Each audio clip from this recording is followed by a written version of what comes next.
Olá, sejam todos muito bem-vindos a mais uma edição do Nosso Nacional. E eu recebendo aqui Leilani de Paula, treinadora física e comportamental. Bem-vinda, amiga. Olá, Roberto, tudo bem? Tudo em paz. Vamos tentar aqui desenvolver um assunto que me deixou bastante intrigado. Na semana passada, eu acompanhei uma entrevista de dois profissionais da sua área, de educação física. E um deles me chamou a atenção que eu nunca tinha ouvido que alguém falasse com tanta profundidade a respeito de um outro benefício da atividade física, que é no tratamento, vamos dizer, multifuncional talvez, envolvendo pessoas dependentes, né, de algum tipo de vício, seja droga, seja álcool. E esse profissional estava, é claro que o paciente, ele chama muito de paciente, Leilani, ele estava sendo orientado por um profissional da área da saúde, mas que também convocou a atuação de um profissional de educação física. Ao longo do nosso bate-papo eu vou te passar alguns trechos dessa entrevista, mas significa dizer que nesse tratamento multidisciplinar é possível o apoio da prática de esportes ou educação física para pessoas que estejam tentando sair de algum tipo de vício, Leilani? Com certeza, não tenho dúvida nenhuma em relação a isso, assim como também já é comprovado que o tratamento de depressão sem atividade física também é pouco eficiente só com a questão de remédios. Então, existem estudos comprovando o quanto isso existe uma melhora muito significativa quando você tem mudança de hábito, comportamento e consegue colocar esse corpo em movimento. E você vai gerando mais essa neuroplasticidade dentro do seu cérebro, essa conexão maior com a sua autoestima também, e você começa a desenvolver outras valências, outras capacidades que às vezes essa pessoa ela se encontra num estado que ela já se entregou, ela não tem mais prazer para nada. E o esporte pode resgatar muitas coisas, muitas memórias, porque em algum momento da vida essa pessoa já teve uma prática esportiva, já foi feliz nesse caminho. Então, quando a gente consegue resgatar essa pessoa em alguma coisa que ela já gosta, e o cérebro já teve essa recompensa através da endorfina, da serotonina que o exercício proporciona, a gente liga essas vias neurais que talvez estavam ali desligadas, e ele criou outras pontes de dopamina imediata através da droga, né? Então ele foi para outros caminhos, mas isso não quer dizer que aquele caminho do esporte não existia dentro dele. Muito pelo contrário, essa via estava sem acesso. E ao passo que você resgata essa pessoa, coloca essa pessoa em movimento, a gente fala que o corpo tem memória, né? Então a gente começa a resgatar esse prazer dentro do corpo dele. Ele fala, puxa vida, eu era bom nisso. Então ele começa a ver que ele é bom em alguma coisa. Então o esporte eu acho fundamental, tanto para tratamento da depressão, quanto para recuperação de qualquer pessoa que esteja aí perdido e precisa se encontrar. Pois é, e várias coisas me chamaram a atenção, né? Por exemplo, um desses pacientes que ele acompanha, tem dia que, como você bem falou, está absolutamente depressivo, não quer nada com nada, e aí esse profissional vai até ele e fala assim, vamos na academia? Aí ele fala assim, não, hoje eu não quero fazer nada. Eu falei, não, tudo bem, então você não faz nada, mas eu quero que você me acompanhe, vamos até a academia. Você chega lá e não faz nada. E aí essa pessoa atende a solicitação desse profissional, calça o tênis e acaba indo. E aí esse profissional diz o seguinte, falei, só o fato de calçar o tênis e ir para a academia, ele já está fazendo, isso já faz parte do tratamento de recuperação dele. Ou seja, mesmo que ele recuse fazer atividade física, mesmo que ele não esteja afim de fazer, mas o fato só de ir para a academia, ele diz que já ajuda. Já, porque você já está mudando o foco, o ambiente. Então, o ambiente vai modulando esse comportamento, ele vai observando as pessoas e vai contagiando de uma forma positiva. E as pessoas, é impossível essa pessoa, uma vez, duas, três, 4, 5, 6, 10 vezes. Vai chegar um momento que ele vai sentar num aparelho ou vai ligar uma esteira e começa a caminhar, porque ele vê que o ambiente está impulsionando ele a fazer alguma coisa. E aquilo se torna natural e aquilo começa a despertar nele esse desejo de se cuidar novamente, de se sentir capaz, se sentir forte, porque é justamente isso que o corpo precisa, de estímulo. Então, por enquanto, é só aquela coisa: bota a calça e o tênis e vai. É isso que eu falo para meus alunos também, só vai. Lá o ambiente se torna magnético. Por outro lado, também alguns pacientes dele apresentavam o perfil oposto, ou seja, aliás, eu nem sabia o que era esse termo, perguntei pro meu filho, ele falou, como é que é o negócio de ficar com shape? Shape. Shape é isso, né? Shape é a forma física. Shape, de Isso, estar no shape sarado, isso. tá no shape. É uma linguagem de academia, né? Uma É, linguagem. A é, gíria da academia, né, Roberto? não, porque aí alguns deles, desses pacientes aí, disseram, não, eu vou mesmo pra academia, eu quero ficar com meu shape em forma e tal. E aí É, o que corpo entra, em né? forma. Então, mas aí que entra, né, a necessidade da orientação de um profissional de educação física, porque não é porque a pessoa quer ficar em forma que ela vai fazer isso em uma semana, né, Leilani? Então, existe todo um Não, processo que tem que ser orientado, né?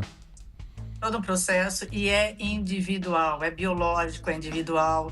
Então, ninguém é igual a ninguém. Então, a gente tem que respeitar o momento que aquela pessoa, em que momento ela se perdeu, em que momento ela está voltando, quais são as suas capacidades físicas, as suas aptidões, e o que ele gosta de fazer. Porque ele está no momento, principalmente quem já tem vícios, né? Compulsões. Vícios. Eu tenho que observar, eu tenho que saber fazer uma anamnese dessa pessoa. Não é simplesmente toma a ficha de treino e vai treinar. Não, eu tenho que trazer essa pessoa para perto do exercício físico, de uma forma que ela possa gostar, não repudiar. Então, de repente, ela tem um pânico de água, eu vou jogar na piscina? Não, não é o caminho.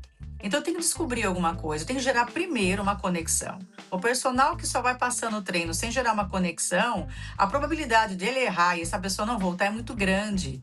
Então, nós temos que ser terapeutas, nós temos que saber a escutatória é muito importante nesse momento, ouvir a história da pessoa, é resgatar a biografia de vida dessa pessoa, é se tornar ali cúmplice dessa pessoa naquele diálogo de ouvir olho no olho. E aí, como você tá? O que você já passou? É aquele momento que hoje poucas pessoas têm, realmente, de uma forma genuína, de escutar. Uhum. Escutar a sua história. Qual é a sua dor? Porque daí, a partir dali, eu conheço. Pô, ele gosta, ele já foi jogador de futebol. Não, ele gosta de skate, ele gosta de rua. O que ele gosta?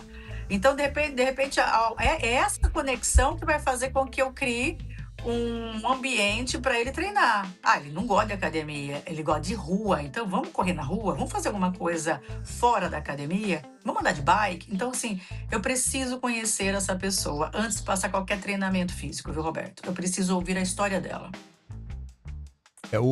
Porque daí vem o tal negócio, né? Você também, ao adotar esse tipo de procedimento, você também está fazendo parte, entre aspas, né, do tratamento desse paciente, ouvindo, né, Leilani? Ouvindo e cada vez mais determinando o que seja melhor para esse paciente. E tem uma coisa que é muito interessante. O educador físico, Roberto, ele consegue tirar coisas que nenhum outro profissional consegue ouvir do paciente, do cliente. A gente fala paciente, porque hoje eu falo paciente também, porque eu também sou uma terapeuta. Então a gente sabe que aquela pessoa está trazendo dores, não só físicas, mas emocionais. Então, esse paciente, esse aluno, ele confidencia ao professor, ao educador físico, quando ele se sente seguro, claro, ele se abre muito mais. E durante o treinamento físico, muito mais ainda. É como se nós abríssemos janelas e portas no cérebro, no corpo. Então, ao passo que você está gerando toda aquela sensação de bem-estar através dos neurotransmissores, esses hormônios do bem-estar que naturalmente o exercício nos promove, isso também vai nos dando, vai flexibilizando essas couraças, essas travas corporais, mentais, e ali, ao passo que você está tomado por essa energia boa, você começa a respirar e soltar o que está reprimido, suprimido dentro desse corpo. E quem está do seu lado? É o educador físico. Então, esse momento é muito importante o profissional saber ouvir e saber filtrar muitas coisas também, e também ser uma pessoa confiável, porque ali ele tem que entender que é um processo terapêutico. Muitas coisas vão ser ditas ali, que às vezes é um desabafo, mas muitas coisas ali é importante para um bom diagnóstico clínico e pode servir de muita ajuda para quem está apoiando essa equipe multidisciplinar, que não é só o educador físico, são médicos, terapeutas, psicólogos, enfim, é uma equipe para resgatar essa pessoa que se perdeu. Então, às vezes, o educador físico, ele pode ter informações imprescindíveis para o tratamento. Então, olha quanto é importante essa ponte, mas com muita responsabilidade. Quem estava conduzindo essa entrevista é o Márcio Atala, que é um conhecido Sim. educador físico, né, de projeção nacional. Aliás, foi ele que fez aquele desafio lá para o Ronaldo Fenômeno há muitos anos, né, para emagrecer. E ele estava dizendo o seguinte, né, ele não perde por nada a aula de tênis que ele tem uma vez por semana. E ele falou, o mais gostoso da aula de tênis não é nem a aula, é o papo que eu tenho com o meu treinador. E ele falou, é um papo É, muito gostoso, eu não vejo a hora de chegar para a gente bater um papo, né?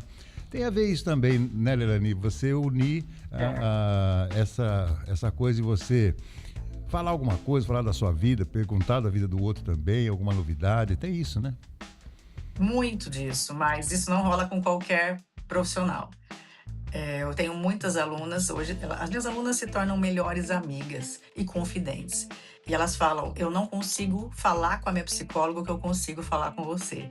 E foi por conta disso que eu me tornei terapeuta também, porque eu vi uma necessidade eu tô com a janela aberta, mas não sei que ferramenta utilizar. Então ali eu estava com a faca e o queijo na mão e não sabia como cortar aquilo, né.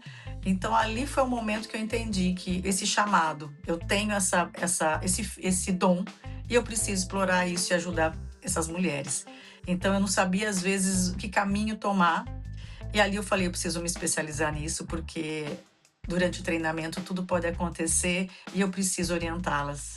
E a gente não tem mais tempo de estar indo no fisioterapeuta, no psicólogo, no personal trainer. A gente precisa resolver, às vezes, questões ali rápida. Ela precisa de informação, ela precisa, de repente, sair de um estado ansioso e é agora. Ela precisa de uma palavra de conforto, ela precisa de alguma coisa que pudesse dar um norte para ela ali.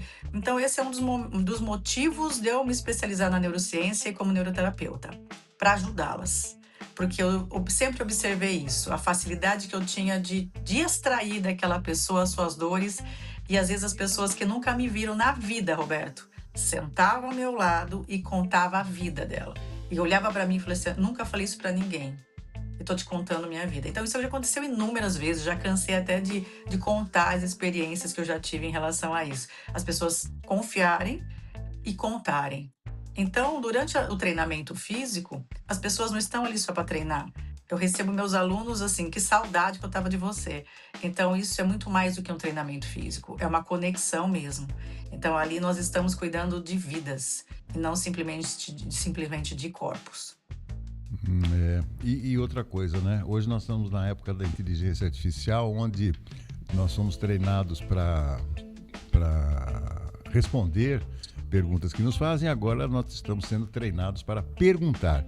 E aí que vem a sensibilidade, né? Porque uma das, acredito eu, né? Você agora diz, uma das técnicas é você não induzir um movimento dessa pessoa que está precisando de ajuda. Só o fato dela falar, às vezes, ajuda. E você perguntando, ou você, tipo assim, mas você fez isso mesmo? Você está contente com isso? Você sentiu o resultado nessa ação que você fez?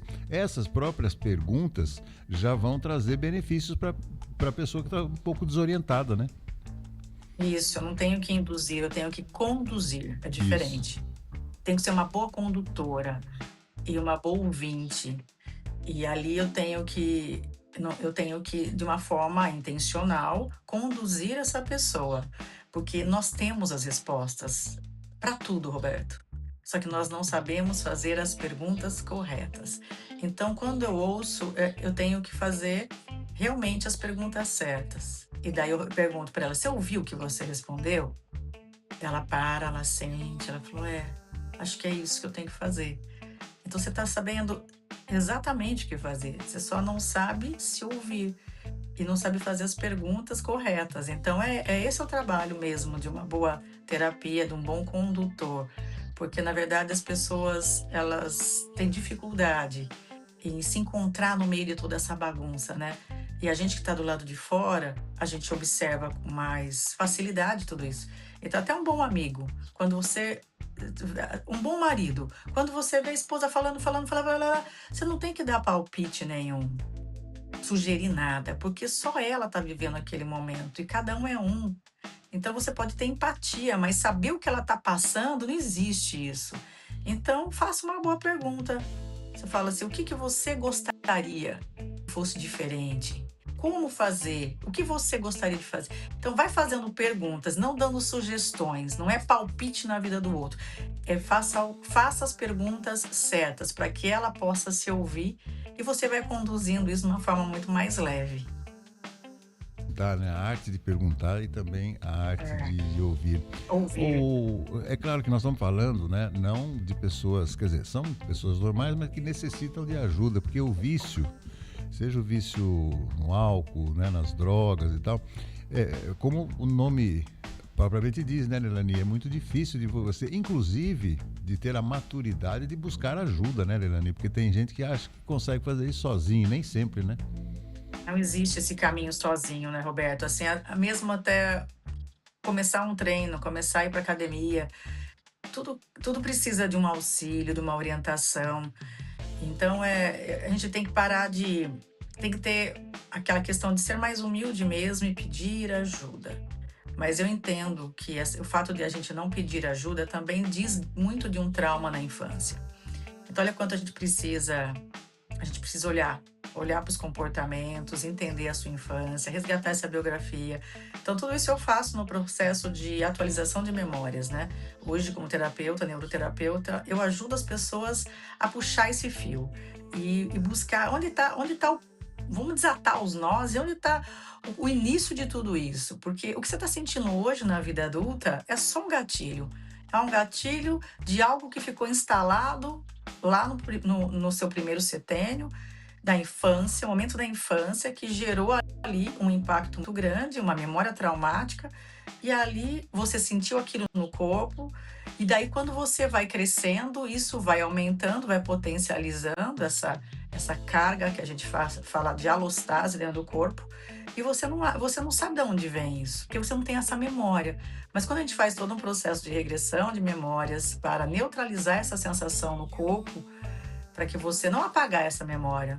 A gente não, esse processo terapêutico eu não apago, eu não extingo a memória, simplesmente eu neutralizo. Aquela emoção não vai mais tomar conta de mim. Eu consigo trabalhar, eu consigo falar em público, aquilo não vai mais me prejudicar, porque eu já neutralizei aquela memória. É isso que é importante. Nós não vamos apagar a memória, nem ressignificar. Nós vamos neutralizá-la para que aquela emoção não tome conta e altere todo o seu eixo fisiológico a ponto de travar você ou procrastinar uma vida. Então, olha quanto é importante a gente fazer uma autoanálise e fazer um resgate da biografia, olhar para a sua infância, trabalhar esse autoconhecimento, voltar para dentro, né? Observar esses comportamentos. E quando se trata de vício, não existe uma memória traumática, são várias. E muitas vezes esse vício, essa necessidade de algo já começou desde a vida intrauterina, essa rejeição, esse abandono. Então a gente precisa olhar para tudo isso mesmo e atualizar essas memórias até essa emoção ficar neutra a ponto que você fala, bom, agora eu cresci e agora essa emoção não vai mais me impedir de seguir com a minha vida. Então eu falo que hoje nós estamos no melhor momento da ciência, da neurociência, para que a gente possa entender realmente de saúde mental e para que a gente possa botar um fim em todo esse drama e todas essas coisas que estão realmente dificultando a gente de performar, de realizar sonhos, de seguir com a nossa vida. Elani, entre os hábitos alimentares, né, tem muitos nutricionistas que acabam recomendando substituição de alguns alimentos por outros, né, que tenham menos calorias, vamos dizer assim. Nessa área, né, do vício e da compulsão, sei lá, Dá para trabalhar com substituições também, Nilani? Sim, um bom nutrólogo, ele vai fazer com que você tenha uma substituição onde que, de uma forma palatável, o cérebro entende, por exemplo, que é um doce. Por exemplo, eu gosto de um docinho, o que que eu fiz? O doutor Leonardo, que é meu nutrólogo, ele fala: bom, você gosta de docinho em que momento? Aí depois do almoço. Então ele falou assim: o que que você acha da gente já colocar sua creatina de sabor caramelo, 2 balinhas, que equivale a acho que 3 gramas de creatina que eu tenho que tomar por dia. Só que hoje a gente tem tantas gominhas de creatina, que parece aquelas jujubas, e tem essas balinhas de caramelo que são deliciosas. Então eu falei assim: bom, então já vou comer minha creatina. Eu tava tomando em pozinho, que é super sem graça, na água à noite para dormir. Então o que que eu fiz? Eu substituí. Eu coloquei essas 2 balinhas, ou uma, depois eu coloco outra no momento que eu tenho vontade de doce também. Eu já coloquei elas após o almoço. E isso para o meu cérebro é doce. É doce. É doce, mas não é doce, né? Então, a sensação de estar comendo um docinho para o meu cérebro já está tudo ok. E aquilo para o meu corpo está dentro dos meus padrões ali que eu preciso respeitar da minha dieta alimentar, e não é açúcar, aquele açúcar refinado, né? Então, existe sim grandes substituições hoje, e hoje a empresa, hoje a indústria alimentícia explorou muito essa questão do, do alimento. Então a gente tem recursos hoje, né? Hoje você não precisa mais fazer um pãozinho de farinha branca, trigo. Não, a gente tem várias receitas que pode estar substituindo com aveia, ou farinhas, fécula de batata, outras coisas que são menos indigestas, menos calóricas. Então, hoje o que não falta, Roberto, é receita na internet, fit e essas substituições. Então, o que a gente precisa fazer é parar de seguir aquele caminho, né? Mudar a rota. Eu falo: preciso de uma alternativa.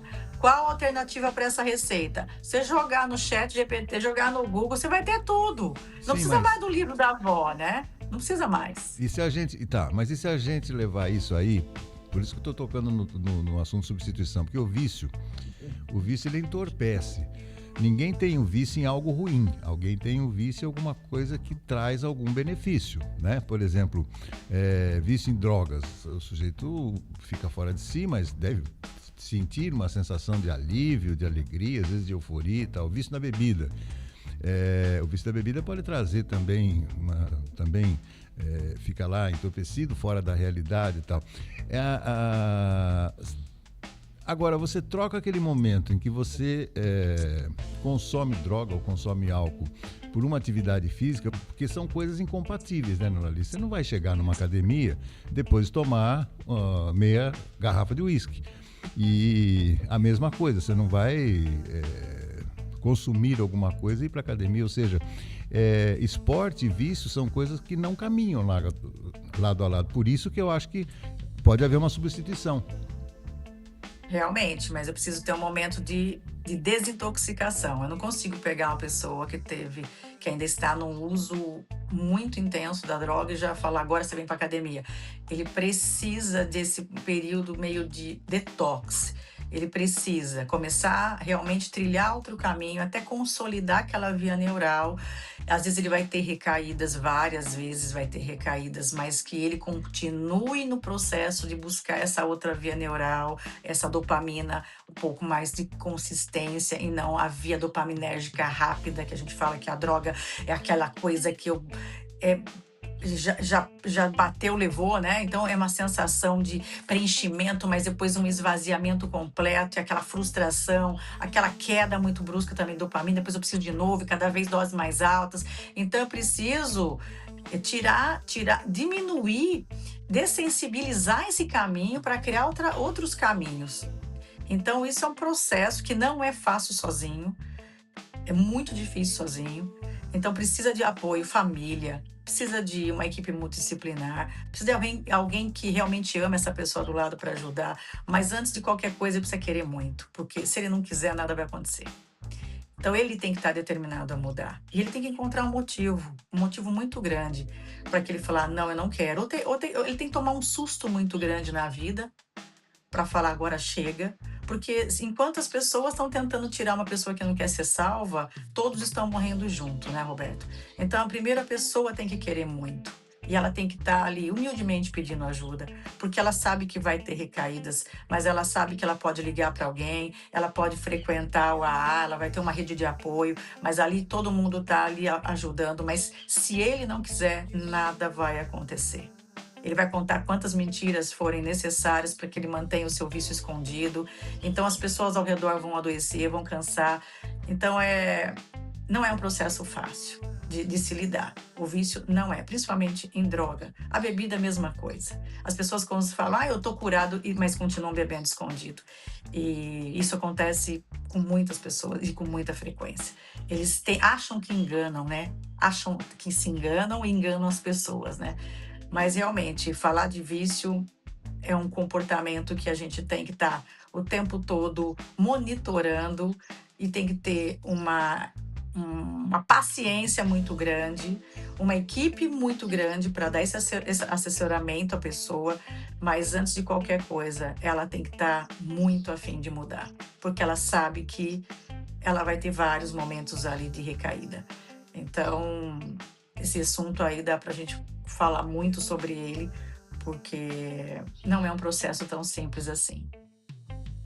E de médio e longo prazo, né, Dani? É o que eu Muito. falo. As coisas não se instalam à toa, né, do dia para a noite. E também não vão embora também com a mesma Não. velocidade, né? E não existe um ex-viciado, não existe um ex-alcoólatra. Ele é. E ele sabe que ele não pode mais passar na frente de um bar. Ele sabe que ele não pode estar em festas que vai estar regado ao álcool e droga, porque aquilo para ele é muito forte. Então ele precisa realmente mudar o ambiente, Roberto. Ele não pode andar com as mesmas pessoas, nos mesmos ambientes, porque aquele caminho, aquela dopamina foi muito grande, muito prazerosa e muito rápida. E o corpo se lembra dessa sensação, porque o cérebro não distingue o que é nocivo ou não ao meu corpo. Eu quero aquela via, eu quero aquele prazer, eu gostei daquilo e se adapta. As coisas boas e as coisas ruins. Não é ele que vai determinar se aquilo vai me matar ou não. Ele quer a sensação, aquele prazer. E é muito rápido. Por isso tem pessoas que falam, cuidado, porque às vezes um único dia que você usar, você pode ficar altamente viciado, se o seu cérebro tiver uma predisposição a tudo isso. Então, se você já tiver uma epigenética familiar aí propensa a vícios, bebida, que seja. Então, cuidado ao experimentar por uma mera curiosidade, que você pode sim gostar muito disso e ficar muito difícil para sair dessa sensação. Então, é disso que o cérebro gosta, dessa sensação.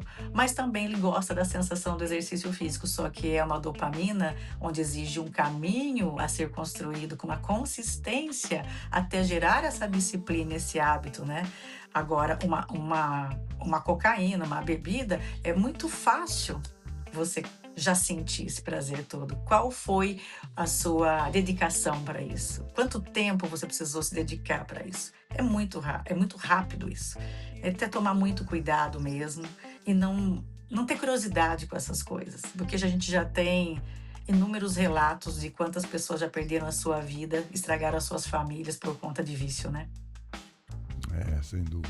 Mas é uma luta e É uma luta. quem tem interesse não deve deixar de apoiar, né? Seja do ponto de vista pessoal, particular, também do ponto de vista profissional. Leilani, mais uma vez, um baile aí, discorreu muito bem sobre esse tema e falamos sobre a importância, né, da atividade física no tratamento multidisciplinar com pessoas que tenham algum tipo de vício. Isso está comprovado, isso foi falado e você trouxe muitos detalhes sobre isso aí. Helene, O que é muitíssimo importante obrigado. também, Roberto, Sim. o que eu gostaria de finalizar, o que é muito importante é as pessoas não julgarem. Quando vê uma pessoa em depressão, depressão é frescura, é falta do que fazer, arruma um macho que resolve isso, ou então vai carpir, meu avô que falava, né? Pega uma enxada e vai carpir. Gente, é doença. Assim como a gente vê um obeso, olha aquele vagabundo, sem vergonha, não faz nada, deve ficar deitado o dia inteiro. Gente, a gente não pode julgar. A depressão, a obesidade, o vício é uma doença. Então nós precisamos ajudar e acolher essas pessoas, porque vocês não sabem as lutas internas e o que ela já passou. Então é tentar ter essa compaixão mesmo ao próximo, esse amor ao próximo e ouvir a sua história, porque ela não gostaria de estar obesa, ela não gostaria de estar passando pela depressão, ela não gostaria de estar ali cheirando o dia inteiro, bebendo, não é esse caminho que ela queria estar. Só que ela não conseguiu sair dali e as dores emocionais são muito intensas. Então, é a gente parar de julgar, porque ela não está ali só porque ela quer, não. Ali existe algo que é uma rota de fuga. A comida, a compulsão pela comida, é uma rota de fuga, a busca pela droga, pela bebida. Então, a depressão ela cansou tanto de lutar, ela cansou tanto de se frustrar, porque na verdade é um mecanismo de defesa, porque senão ela vai morrer. Então o que acontece? O corpo se deprime. A depressão é um mecanismo de defesa de um corpo que tentou, tentou, tentou e só frustrou. Então essas pessoas precisam de ajuda, não do nosso julgamento, é do nosso acolhimento. Então quando você observar uma pessoa, ouça a sua história. Primeiro, ouça a sua história. O que aconteceu com você? Me conta. Me conta. Então, sabe, tem essa empatia mesmo, porque ninguém quer estar nesse lugar, não. É isso aí. Sem contar que o mundo dá voltas, né, minha amiga? Hoje você pode estar por cima, amanhã você Muitas. pode estar precisando de ajuda, né? Então ajude para você poder ser ajudado em caso de necessidade. Aliás, tem uma coisa que me deixa muito aborrecido, são observar pessoas que parece que está tudo bem, né? Nada acontece com elas, a família é perfeita, os amigos são maravilhosos, né? O emprego, o trabalho que ela tem é sensacional, mas A a fachada do vida Instagram, né? A é fachada do Instagram. exatamente. Eu tenho uma A, a, amiga que ela fala assim: ai, fulana largou do ciclano, mas era tão linda a família, as fotos que ela tirou em Paris, a foto que ela tirou ali. é, Eu falei: se engana você de achar que o Instagram é a realidade, minha querida. Isso é uma fachada. Casal feliz não tá no Instagram, não, minha querida. Tá é, vivendo, não tem tempo nem de tirar foto. verdade, Então, assim, verdade. é uma fachada tão grande hoje, e a gente se ilude tanto que a gente vê na mídia, que É, não é real nada disso, né? Então, a gente não sabe como é que tá aquele casal. Então, assim, hoje dá pra gente fingir ser a família Doriana para a sociedade, né? E exatamente. quantas famílias Dorianas a gente não conhece? É verdade, verdade, verdade. Tá bom, querida, uma ótima sequência de semana para você. Até a próxima e mais uma vez muitíssimo obrigado. É sempre muito especial É, aqui pra gente. eu que agradeço. É sempre um prazer estar aqui com você. E assim colocamos um ponto final em mais uma edição do nosso podcast Fala Nacional. Voltaremos na próxima semana. Até lá. Algumas novidades merecem ser descobertas antes de todo mundo. E quando elas chegam, abrem caminho para novas possibilidades. O Grupo Engep está preparando algo especial. Ainda não é hora de revelar todos os detalhes, mas você pode estar entre os primeiros a saber. Acesse www.grupoengep.com.br, faça o seu cadastro e receba em primeira mão todas as novidades. Um novo horizonte está prestes a se abrir. Em breve, novidades do Grupo Engep.